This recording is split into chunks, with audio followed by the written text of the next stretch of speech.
It's one of those weird things where I take a look at random review and realize, oh hey, I haven't done a lot of Energon Autobots, have I? I wonder why. And then I pick up an Energon Autobot and I remember why. These things are annoying to go through all their modes just for the sake of a review. But our ID is going to be doing Combiner Force, which takes some inspiration from Energon, so we might as well take a look at one and refresh ourselves on exactly what the whole power linking gimmick was like. It's the second time they called it Power Links. It gets confusing. Welcome to Energon Rodimus, which is one of the more standout figures of the Energon toy line because this was the first new take on Rodimus, Hot Rod, or anything that we had had in forever. It was really the first toy that, like, aside from just homaging the original character, really was supposed to be kind of an update or a completely new take on him. As you can see, they took advantage of Energon Optimus being a flat-nosed semi to create the more standard modern truck that you would expect. Very modern, as a matter of fact, as this is a semi-truck with massive thruster engines on the back and a huge spoiler because, hey, it's still Hot Rod, isn't it? Spoiler lacking in yellow, however. In Japan, the Takara version does actually have a silver, a gold flame deco across there, which does kind of get the look of that yellow across, but God, it's a Rodimus toy. It really needs a yellow fin, doesn't it? But hey, we'll take what we can get. As you can see, Rodimus here done up in a lot of really deep red plastic and some gray. He adopted the flame semi look long before movie Optimus Prime did. Nice metallic gold flames painted all the way across the top as well as down here on the front of the wheels. Excellent job. It looks very nice, though, you know, and it is a Rodimus thing, of course. So it's a nice way of incorporating that. I still wish the yellow. You still need the yellow on the spoiler. It's still bugging me. Aside from that, we do have plenty of other painted-on details. You get a very pale metallic blue for the front headlights as well as the windows on all sides, and some darker gold for the grille. It's actually neat to me that there be two shades of gold going on in the paint here when typically you just see them kind of just going the easy route and just making it one single color. Here, there's like an emphasis on getting that flame to stand out from the rest of the toy. That's a good detail. You also see that darker gold here on the inside of the wheels. I honestly think I would have preferred these have been left unpainted rather than this. Hasbro took it off for cost-cutting measures. Cut this cost. No one cares about the wheels. Well, maybe in this case, but we'll get to that. The smokestacks are also painted up in silver. That's a nice thing. But you also see these molded-in stacks that were completely missed. On all the proto images and all the stock photos, you will see that painted up in green. But because that's going to be, I believe, the heel of the robot mode, yeah, they decided not to paint it up, which is strange. It does leave the toy with some really broad areas of red that just did not get touched very much. It's not too bad. Of course, we've seen worse, but, you know, it would have been nice. There's a little bit of detail that looked so nice in the photos, but we never quite got. But hey, it is what it is. There's no real gimmick here. We do have this piece that can mount a minicon to. No effect, it's just a hard point. We do at least have the missile launcher that can mount there and give him a third booster rocket. Hey, this is just a ridiculous amount of speed for a truck.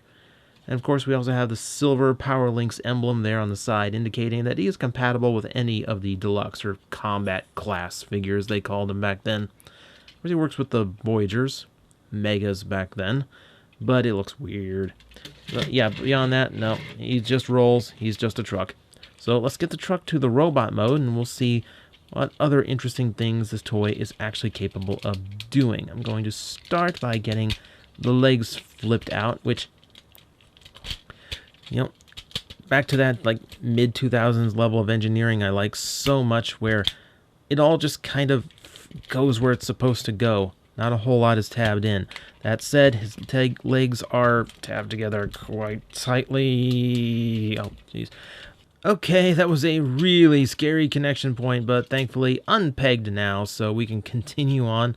We'll go ahead and flip these pieces out. Bright orange, huge heels that we will get to here in a bit. Rotating all of this down, that puts the legs into proper position, let's get to the arms. They split here from the rear of the vehicle, which ball joint up into place. That forms the shoulders. Let's see, get all of this flipped out. Panels from the top of the vehicle's rear open up to reveal the fists. Rotate that around just to get them underneath the arms a little bit. That gets us into our correct position for the robot mode. Flip that around. There we go. Flip down. Now, the head. And rather cool, little, like flip down, slam into place kind of thing. But that gives us our Rodimus in robot mode, and quite the oomphy looking robot. It's kind of weird because he does have some elements that are just really thick and some that are just really small. So it's got a little bit strange half and half thing going on here. You know, it might work for you, it might not. This one's going to come down to personal taste. Speaking of, we'll get to the head now, where personal taste-wise, I've always kind of preferred the other look for Hot Rod's head. I've never really been a fan of putting that fin on his head and painting it up yellow, as if it was supposed to be the spoilers behind his shoulders. I just never been a huge fan of that. Otherwise, though, it's molded pretty nicely. It's one of those unmistakable head designs that is definitely G1 Hot Rod, with a little bit of personal touch to it from the new designer. Not a bad thing. So yeah, as we've seen, he is definitely the chosen one of the Autobots in most facets, but there is so much new going on here as well. He's got the traditional flame chest going on, but he's missing the spoiler behind his shoulders, and he's got these really strange proportions. As I said, when we get to certain parts like the arms, everything's just kind of in the correct position, so everything kind of works here. It's, you know, about the size I would expect. And then we get down to the legs, where he seems pretty freaking huge down here. This is one of those parts where the toy is definitely suffering for its gimmick, because this will have to become his Super Robot Mode's arms, so they needed to be a lot bigger. Thus, a lot of bulk is put into them.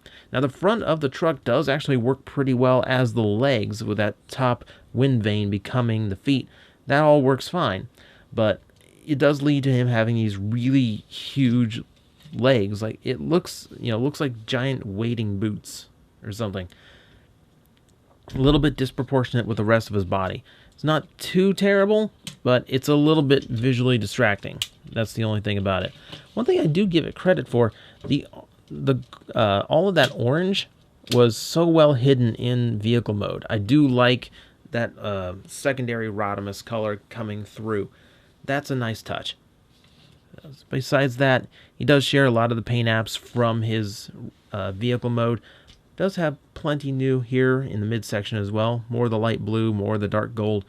Lots of color going on. They, aside from a few paint apps from the Takara release that had to get skipped, they do have a pretty hefty paint budget in the mid-2000s, didn't they?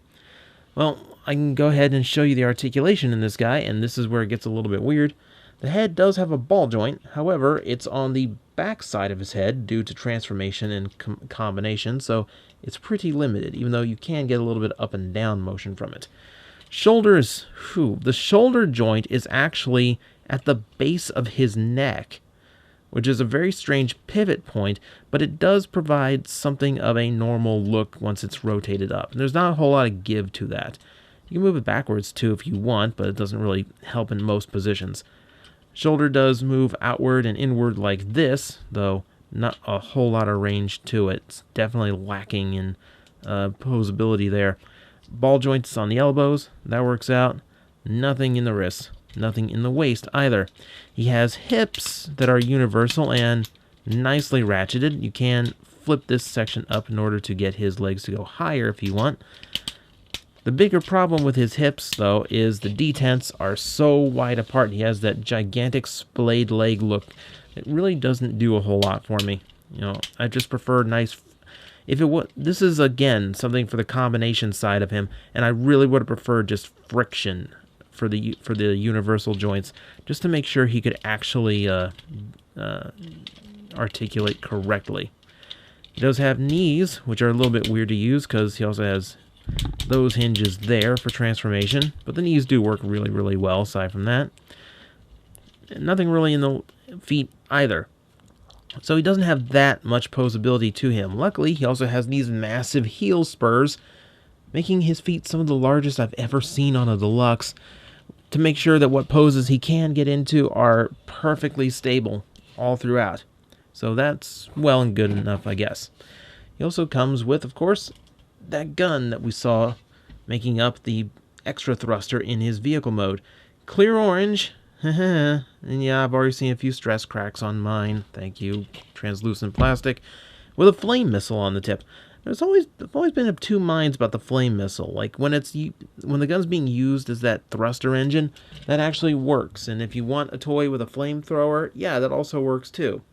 Something in my head says giant transforming robots that don't have any kind of combustible fuel in them really wouldn't be hurt that much by a flamethrower. And it's kind of weird to just stand there with a flame sticking out of the gun. Which, of course, I guess you just launch the missile and that solves that problem at least. So, hey, whatever. It was at least in keeping with the theme of the time with the Energon weapons and such. But hey, it's a personal preference thing. Like a lot on this toy. So, what about the combining modes? Well, this is one reason why I'm going ahead and doing Rodimus, because, hey, this part's real easy. Oh, here's the leg. You want to see the leg mode? We'll just pop this off at this section, hinge this back.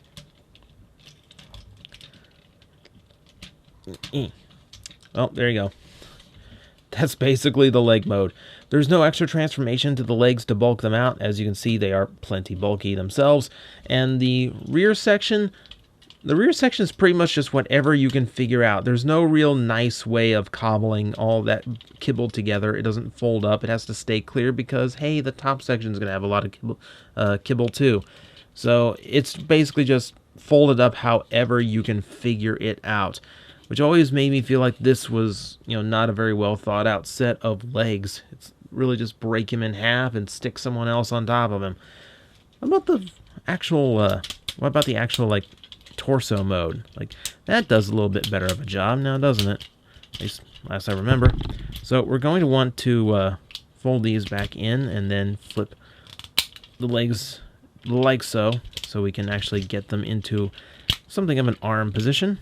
Flip that out, close that in. The head itself has to come around, flip up, and find its new home rested. There's a little spot there where it's going to actually find a little bit of friction in order to keep the head in its place. It's mostly just an indicator of where the head is supposed to rest. It doesn't really go in very well or anything. And from there, we need to figure out what to do with these. Well, I'm going to go ahead and flip the thrusters back out. Do that on both sides. And now we get to arrange these over the shoulders, as these are going to act as over-the-shoulder cannons, which is pretty simple to do from here. 1 and 2. And that's going to give us our torso mode. You'll notice Rodimus, being a brave Autobot, has decided to use his crotch as his chest armor. Not the smartest of tactics, but it does show just how much courage Rodimus had in Energon. So now we finally get to see where the old spoiler ended up. It is reserved for the shoulders of his combined mode, which is not a bad place to put them, I will admit. It gives him a little bit of this nice wide spiky look that I tend to like, but for the most part, he's pretty standard as far as being the big torso thing goes. The articulation, a little bit better than some, because there is a decent shoulder joint to him. It's better than Hotshot was, at least. And if you want to flip a few parts out, you can get some more universal range to his arms, making him a little bit more articulate than your standard figure in this size class. Of course, there are some toys that do it far better, but hey, we haven't reviewed them yet, have we? But in general, those combined modes prioritized elbows over the shoulders, and I would prefer the shoulders be articulate to the elbows, so that does score a few points for me. So that, in general, is our Energon Rodimus, if I can transform it in time for the end of this review. he's a strange bot. Like, the proportions don't really get me, interested in the toy. It's a little bit strange because of how things have to be shaped for the gimmick. He does a decent job of providing a new look at the chosen one of the Autobots. I can't help but feel like this was just not... I don't know. Like, there's just elements of him that just don't cut it for me. The strange proportions, the leg mode being a little bit sloppier than they tended to be. Big, gigantic feet. He doesn't do a bad job, but he doesn't really thrill me either. I think this one falls squarely into the mediocre category for me. Of course, it's personal preference, and part of me is always going to see Hot Rod and Rodimus as that sleek sports car style, and that's always going to be in my head. But for the most part, he's not a bad toy. He just has some bad elements to him that keeps him from standing out as much as the chosen one really should.